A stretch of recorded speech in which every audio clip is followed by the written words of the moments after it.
Alright, this lecture video is about topic sentences. Let's start with the definition. So a topic sentence states the topic that the paragraph will be about, gives the reason for writing, informs the reader of the focus of the paragraph in simple, direct, and concise terms. It's a cueing strategy or signpost for the paragraph. It helps the reader understand the paragraph more easily. It focuses the reader. Here are some things that a topic sentence can do. It can identify the claim or argument of an essay. It can elaborate on one key component of the thesis. It propels the argument with a question. It recaps or synthesizes earlier paragraphs. It pivots the writer's argument, or it can prepare the reader for change.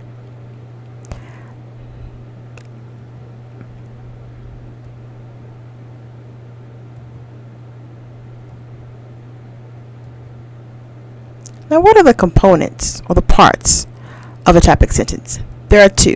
First, the topic, who or what the paragraph is about. Second, the controlling idea, the author's perspective on the topic. Here are a few examples. Notice that the topic is highlighted in green. One example, oral presentations make me nervous. The topic of the sentence is oral presentations. The author's perspective on oral presentations is that make me nervous. Another example, computer skills are a vital skill for most office jobs. Topic, computer skills, how the author views that topic, they're a vital skill for most office jobs.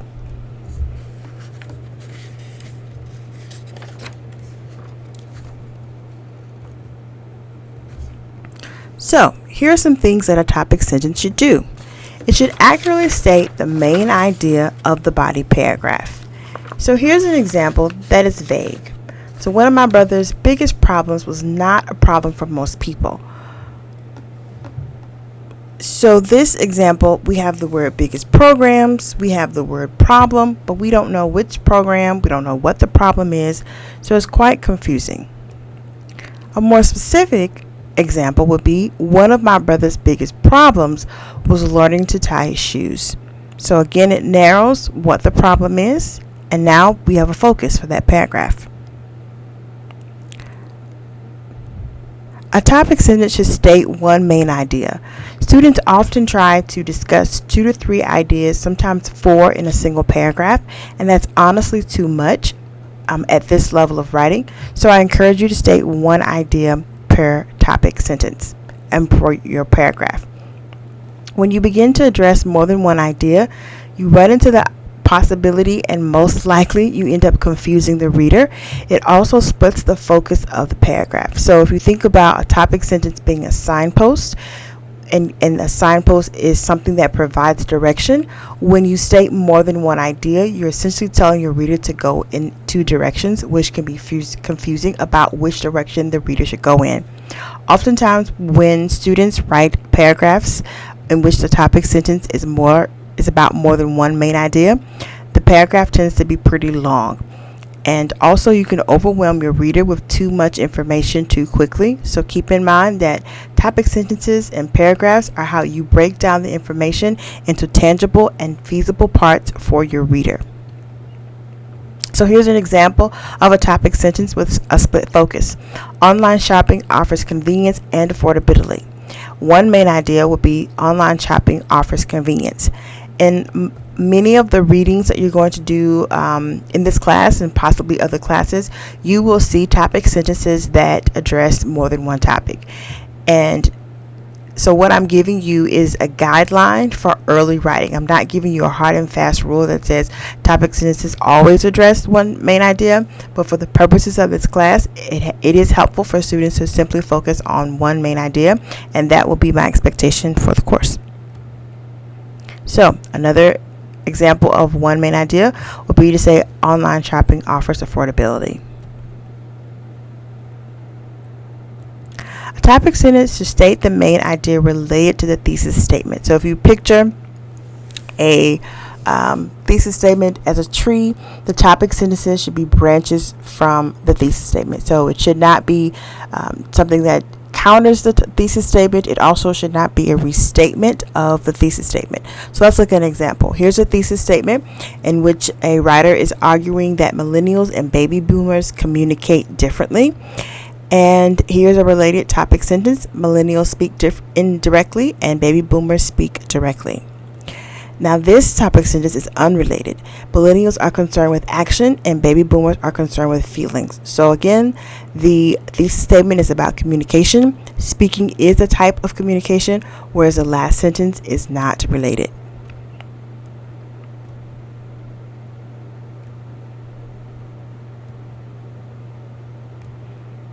All right, so effective topic sentences should link paragraph by paragraph. So it should be a flow from each paragraph and each idea. They should direct how the paragraph, it should be very clear and direct how the paragraph reflects the thesis statement, and it should be a bridge or a link to the previous paragraph. So all the paragraphs should be connected, as in that link there in the image. All right, there are different types of topic sentences, and I encourage you to have different types in your writing. First type is where you simply just announce the topic. So here are a few examples in which the topic is announced. The surface of the great expanse of ice covering Bering Sea in April and May is infinitely varied. And you can read the other two examples there.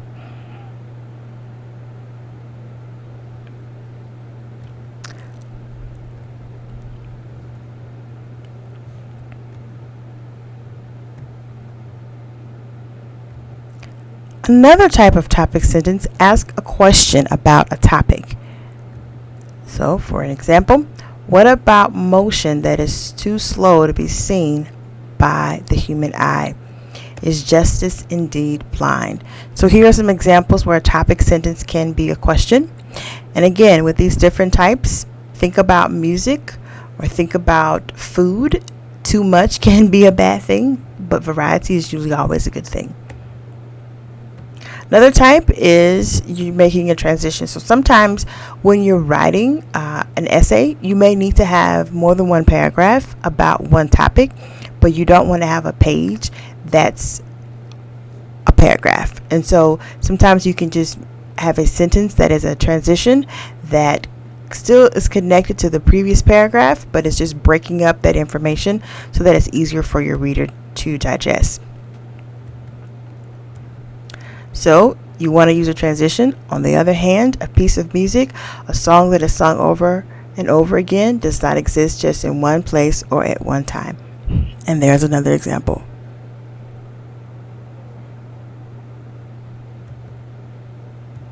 All right, so this slide is a repeat of what we just talked about. So I'll just click through this.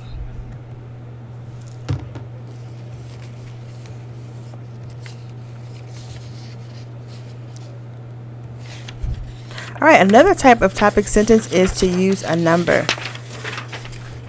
So here are some examples. Although prohibition in the 1920s and 1930s banned alcohol, many people found bootleggers in their community to circumvent these laws.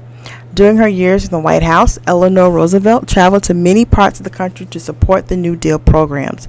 So even though these topic sentences use numbers, they do not give a fact with a number. And we talked about in your grammar workbook how when you're doing a topic sentence, you don't want it to be a fact. And so sometimes if there's a number, sometimes there's a fact, but not always. So an example, in 1947, Anne Frank's diary was published. And we don't want to write a fact with a number, but if we want to talk about a time period broadly, we can use a number in that way. Another type of topic sentence is to use to plus a verb, and this is called an infinitive. And so here are some examples of where a writer has done that. To learn how to write, one should read like a writer. To understand grammar, students should practice exercises. So those are some strategies and examples for how you can use to plus a verb as a topic sentence. Another example is to use a subordinating conjunction. If you don't know what a subordinating conjunction is, no worries. Simply go to Google and type in subordinating conjunction and it will give you a list. You also can look in the back of your grammar workbook and you probably will find a list there. But here are some examples. Even though Roberto worked late last night, he completed his homework because he prioritizes education. So the subordinated conjunction in this sentence would be even though. And here's another example. And your final example. Although Sojourner Truth was illiterate, she still shared her biography in the written text. So you see, although there is your subordinating conjunction.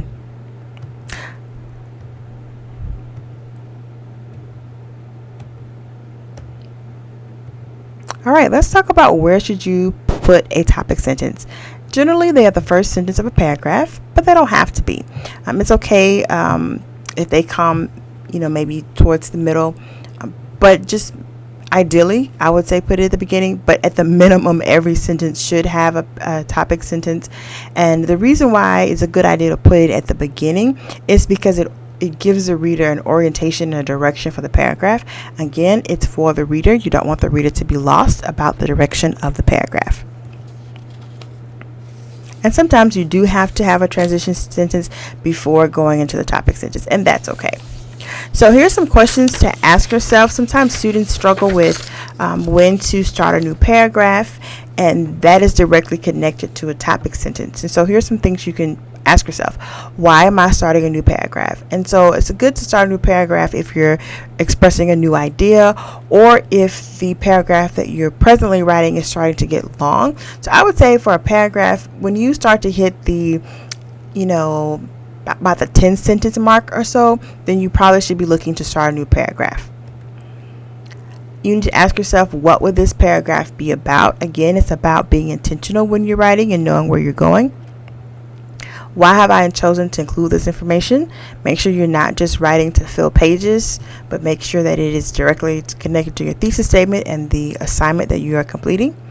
Also, how does this paragraph support my thesis? So you should be able to make a list of all your topic sentences and put your thesis statement at the top, and every single topic sentence should be directly connected to your thesis statement. And if you have a topic sentence or you have a paragraph that is not directly connected to your thesis statement, then that is a paragraph that can be deleted.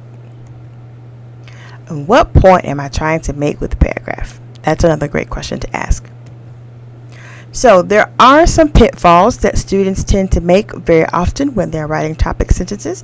So please be sure to write these down in your guided notes.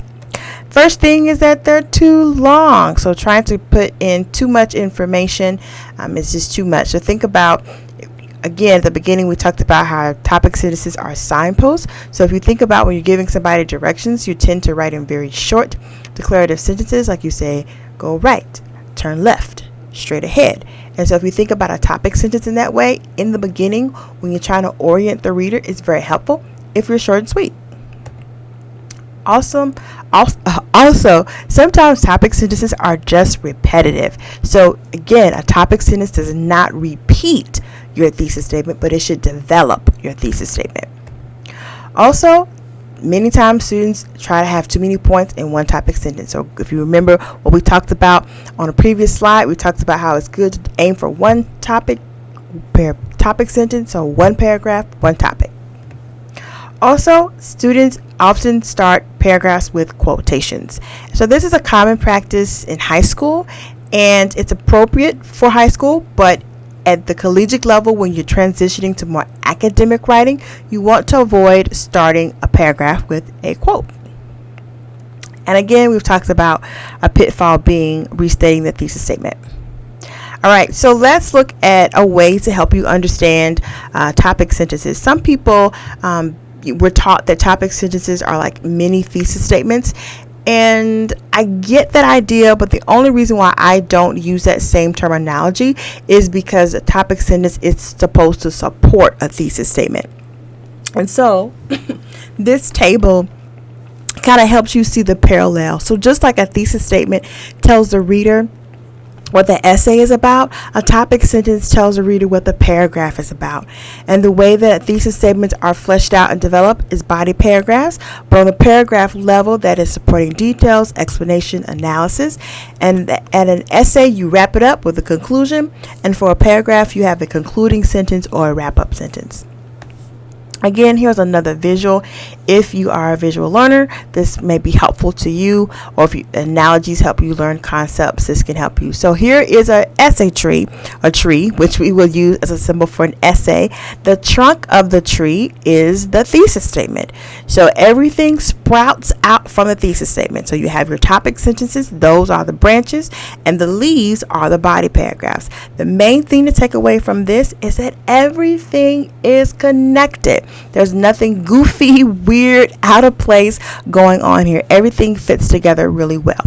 So those are the parts for a topic sentence. This concludes your lecture video. I hope that it makes sense and that it was easy to follow. Hope the examples were informative to you. Please make sure that you complete the guided notes so that you have the information that you can refer back to when you are writing. If you have any questions at all, please bring those questions to class or stop by my office, and I'm happy to answer your questions. Thank you for watching this video. See you in class.